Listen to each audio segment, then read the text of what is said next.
بله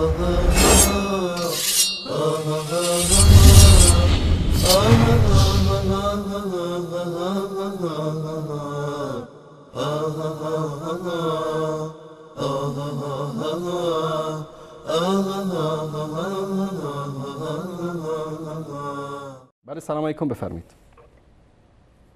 سلام استاد انصاری بزرگوار، حال شما خوبه؟ سلامت باشید، زنده باشید. خودتون رو معرفی کنید، از کجا زنگ میزنید؟ بنده محمدم آخوندی از مشهد، مزاحم وقت گرم برای شما میشم. آقای آخوندی از مشهد، بفرمایید.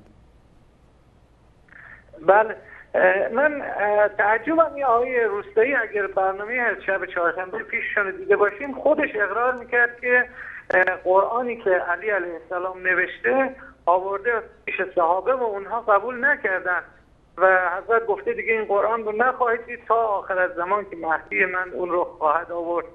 چطور توی برنامه آمده گفته که قرآن نمیدونم این هیچی کم نشده و کافی اشتباه کرده و چه صدوق درست گفته چه گفته اینها، در حالی که این حرف شما کاملا صحیحه که اگر واقعا امامت اینقدر مسئله مهمیه که به خاطرش جنگ جمل و صفین و تا به امروز جنگ دستور بین شیعه و سنی هست، چرا در کتاب هدایت در قرآن از اسمی ازش برده نشده و خود قرآن هم صراحت داره به این مطلب که ان الذين یکتمون ما انزلنا من البینات والهدى من بعد ما بیناه فی الکتاب اولئک یلعنهم الله و یلعنهم اللاعنون. یعنی چیزایی از قرآن بوده که کسانی بودن کتمان کردن اینها رو. خدا هشدار داده قبل از اون که این چیزی که ما نازل کردیم از هدایت بینات اگر یعنی این رو کتمان کنند و به مردم نرسونند از کتاب خدا، اینها مورد لعنت خدا و لعنت کنندگان هستند. این من نمیدونم بهترین دلیل برای امامت همین میتونه باشه که بگن که از قرآن کم شده. چه دلیلی داره که اینا بیان بگن که نه قرآن کاملا صحیحه، کاملا هیچی ازش کم نشده، هیچی کاملا همون قرآنیه که پیامبر به علی املا کرده. خب اگه اینجور باشه پس که امام زمان میخواد بیاره دیگه چه دلیل داره که ایشون بخواد قرآن دیگه بیاره؟ و این مطلب بنی الاسلام علی خمس علی الصلاه و الزکات و الولایه که شما الان فرمودین که درباره آیه ولایت انما ولیکم الله و رسوله و الذین آمنو، خب اون چیزی که در روایات شیعه هم آمده همین همیشه میفرمودن ولایت ماست که باعث سعادت مردم میشه. یعنی اگر کسی رو انسان دوست داشته باشه مثل اون میشه. چیز اضافه بر این من آقای آخوندی شما تعلیقتون رو قضیه تحریف قرآن بود. به نظر شما کسی که اعتقاد به تحریف قرآن داشته باشه مسلمانه یا کافر؟ وقتی در روایات از ائمه، خب ائمه هم همین مطلب رو میفهمیدن که از قرآن عزیز دلانگیز بله. کافر یا مسلمان؟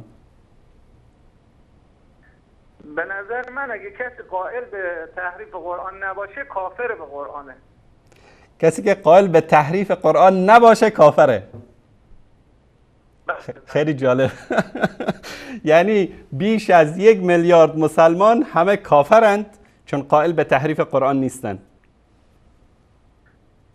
چون قائل به این شده که در قرآن چیزی به اسم امامت نیامده و پیامبر و خدا در این مسئله کوتاهی کردن، این کافر به حق ولایت به امامت. آقای آخوندی شما میگید کسی که قائل به تحریف قرآن نباشه، یعنی کسی که اعتقاد داشته باشه که این قرآنی که الان دست من هست این قرآن کامل هست، از طرف الله سبحانه و تعالی محفوظ است، نه کم شده نه زیاد شده نه تحریف شده. هر کسی این اعتقاد رو داشته باشه کافره.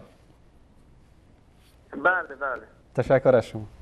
آیه رجم و رضای کبیر رو در قرآن تشکر از شما. آیه رجم و رضای کبیر رو که آیشه میگه آیه رجم و آیه رضای کبیر من از کتابای خودتون نشون میدم، در کتابای خودم. ببینید آقای آخوندی شما فرق بین نسخ و ما ننسخ من آیه، نسخ که الله سبحانه و تعالی آیاتی رو آورده نسخ کرده، گاهی خود آیه نسخ شده، گاهی حکمش نسخ شده، فرق بین این و تحریف قرآن رو اصلا متوجه نشدید. تحریف قرآن چیز دیگه است. شما قائل به تحریف قرآن هستید، قائل به نسخ نیستید.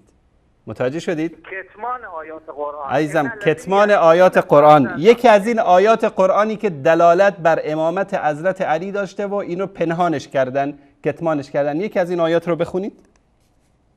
بلغ ما انزل الیک ان علیا مولا المؤمنین و ان لم تفعل فما بلغت رسالته. دور المنصور از کتاب ماشاءالله ماشاءالله.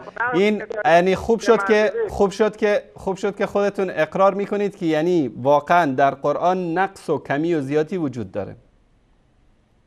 ببینید من یک چیز گفتم، من آقای آخوندی یک نکته رو اینجا اشاره کردم بهش، گفتم هر کسی که میخواد هر انسانی باشه، شیعه باشه یا سنی باشه، در هر منزلتی که باشه، قائل به تحریف قرآن باشه، کافر است، مرتد هست، جاویدان در آتش دوزخ است. شما این جرأت و شهامت رو داشتید گفتید که هر کس که معتقد باشه این قرآن کامل هست و تحریف نشده، این انسان کافر است.